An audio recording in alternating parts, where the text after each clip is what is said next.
nous sommes déjà, je dirais, en opération. Mais dans les conditions actuelles, une guerre ne peut pas être déclarée parce que vous savez que nous sommes en phase d'installation de nouvelles institutions et que même si le président de la République le voulait dans ces conditions, constitutionnellement, on ne serait pas en mesure de le faire. Les plus importants, c'est peut-être pas cela pour le moment. Les plus importants pour le moment, c'est de savoir ce qui est fait pour restaurer la sécurité dans ces parties du territoire national.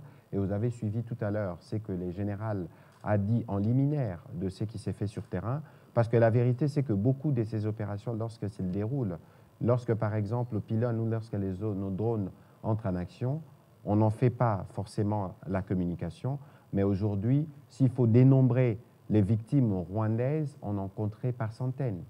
Parce que chaque fois, les cibles sont bien trouvées, parce que c'est des drones, y compris équipés avec, je ne voudrais pas faire des détails sur ce qui relève des opérations militaires, mais il faut considérer que tout est fait et l'ennemi est poursuivi partout où il doit l'être pour être sûr que nous resterons la sécurité dans notre pays.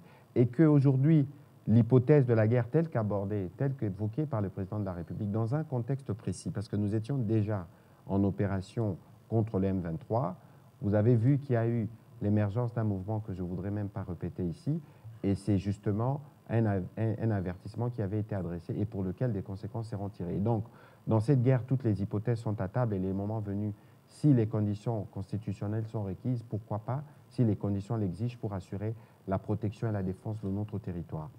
Sur votre deuxième question sur l'Ouganda, et puis je reviendrai sur l'EAC, évidemment, nous entendons des informations de ce genre et je pense que le général est à côté. Il y a des investigations qui se font. Dès que ces informations seront confirmées et établies, nous n'allons pas du tout hésiter, comme on l'a fait pour le Kenya, à interpeller les Ougandais, parce que ce serait contradictoire de voir de militaires ougandais être tués à côté de nos militaires pour les efforts pour combattre les ADF dans la partie du Grand Nord, le général l'a dit tout à l'heure, où les opérations se déroulent plutôt bien, où on a suffisamment malmené les ADF, qu'il y ait des Ougandais, pendant que nous avons des projets communs de construction de routes Beni, Bunagana, Goma ou Kassindi, Beni, que des Ougandais se complaisent à être complices de ce qui nous endeuille. De toute évidence, à ces propos-là, la volonté du gouvernement et du président de la République est bien ferme. C'est dans les mêmes esprits, parce que vous avez suivi qu'avec le Kenya, il y a la question notamment qui avait été soulevée au sujet de la naissance de ce mouvement rebelle à partir du territoire kenyan, alors que Nairobi, pour nous, rappelle plutôt le processus de paix. Ça pose un problème et le mutisme de l'EAC à ces sujets soulève des questions.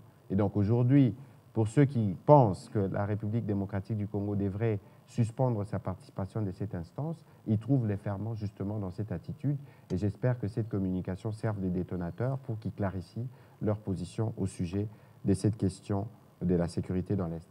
Mon général, je ne sais pas si vous avez un petit commentaire. Non, Sinon... je n'ai pas de commentaires là-dessus, vous avez bien dit. Nous sommes avec les Ougandais en opération, avec l'UPDF, l'armée du peuple ougandais, et il n'y a aucun problème. Mais s'il y a quelque chose de suspect dans le sens qu'on a évoqué ici, je pense que le ministre, le gouvernement ne manquera pas de réagir. Merci. On va prendre les questions dans le cadre de cet exercice de redevabilité. Ce soir, nous voulons faire le point sur la situation sécuritaire générale dans le pays. Vous avez suivi hier les contenus, le bref contenu de la communication qui a été faite par le vice-premier ministre, ministre de la Défense, au terme du Conseil supérieur de la Défense, où des mesures ont été annoncées, notamment de poursuite la restauration de la peine capitale pour tous ceux qui seront considérés comme traîtres au sein de l'appareil de sécurité.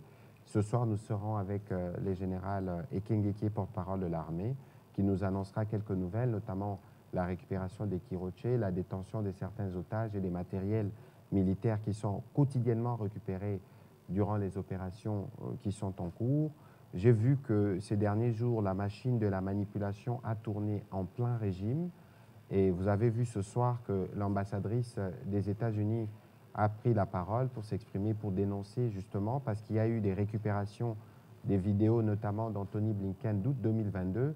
Dans les mêmes esprits, on a récupéré la vidéo, une vieille vidéo de la présidente tanzanienne lorsqu'il s'exprimait pour ce qui concernait les forces de la communauté d'Afrique de l'Est. Tout ça, ça fait partie de la stratégie de l'ennemi. Et comme vous le savez, nous, dans notre tradition, nous voulons communiquer sur la vérité pour que le peuple congolais puisse être édifié. Et sur ça, nous comptons beaucoup sur les médias pour être sûr que nous relayons les bonnes informations et que grâce à certains d'entre vous, nous pourrons faire rapidement le fact-checking pour casser tout ce qui est manipulation, diffamation et mensonge dilués par l'ennemi. Avant que je ne passe la parole au général Ekenge, je voudrais qu'avec la technique, on revienne sur le contenu du Conseil supérieur de la défense qui a été présidé hier par le président de la République, évidemment. Et puis, nous pourrons revenir sur 2-3 mots avant de recueillir vos questions.